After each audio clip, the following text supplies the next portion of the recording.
Assalamualaikum, halo Bapak Ibu Guru hebat dimanapun berada. Perkenalkan, saya Belia Deciku MPD, Guru UPTD SMP Negeri 3 Kecamatan Lares Sagualaban, Kabupaten 50 Kota. Pada kesempatan kali ini, saya ingin berbagi tentang Merdeka Belajar.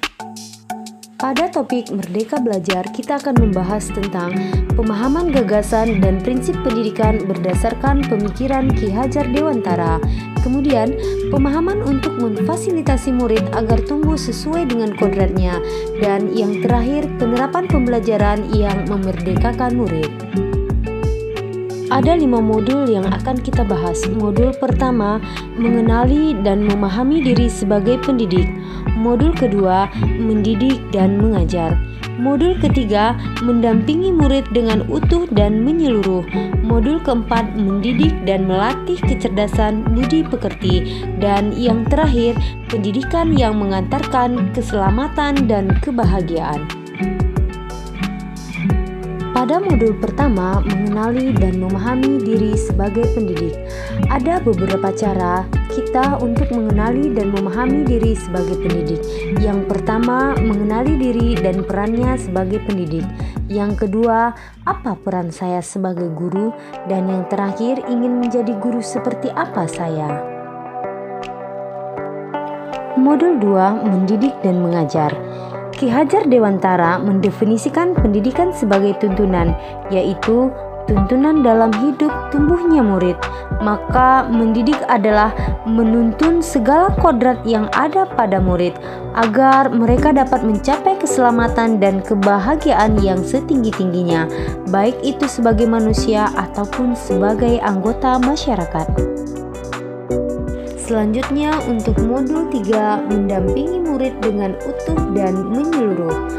Kodrat murid dibagi menjadi 3. Yang pertama, kodrat keadaan. Yang kedua, kodrat alam, dan kodrat zaman. Selanjutnya, asas trikon. Agar pendidikan dapat terlaksana dengan baik, maka filosofi Ki Hajar Dewantara menetapkan asas trikon. Yang pertama, continue. Kontinuitas adalah tidak melupakan nilai akar kebudayaan. Yang kedua, konvergen. Konvergen, pendidikan harus memanusiakan manusia. Dan yang ketiga adalah konsentris. Pendidikan harus menghargai keberagaman dan memerdekakan murid. Selanjutnya, modul 4, mendidik dan melatih kecerdasan budi pekerti. Pendidikan sangat erat kaitannya dengan bagian intelligible dari budi pekerti karena berhubungan dengan kecerdasan pikiran atau berpikir murid yang dapat berubah dari waktu ke waktu serta keadaan tertentu. Ki Hajar Dewantara juga menunjukkan bahwa pendidikan harus diselenggarakan dengan tujuan membantu murid menjadi manusia yang merdeka dan mandiri, serta mampu memberikan kontribusi kepada masyarakat. Modul yang terakhir yaitu modul 5, pendidikan yang mengantarkan keselamatan dan kebahagiaan. Tujuan pendidikan yang pertama adalah menuntun murid agar selamat dan bahagia setinggi-tingginya.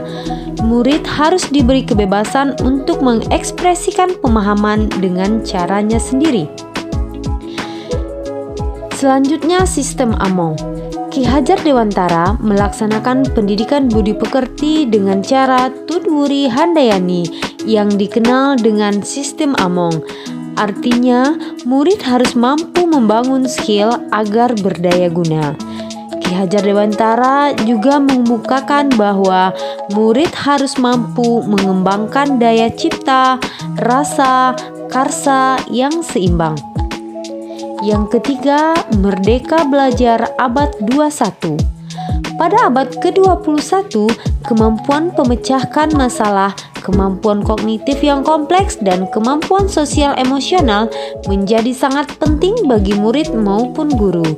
Guru diharapkan dapat menjadi contoh bagaimana bisa mengembangkan kemampuan tersebut pada dirinya untuk meneruskannya dalam membantu murid untuk menguasainya. Kemampuan literasi juga merupakan salah satu kompetensi mendasar yang menunjang penguasaan kemampuan tersebut. Bapak Ibu guru hebat, terima kasih telah mendengarkan materi tentang Merdeka Belajar. Saya doakan kita selalu dalam keadaan sehat dan menjadi pendidik yang mampu mengantarkan muridnya menggapai cita-citanya. Wassalamualaikum warahmatullahi wabarakatuh.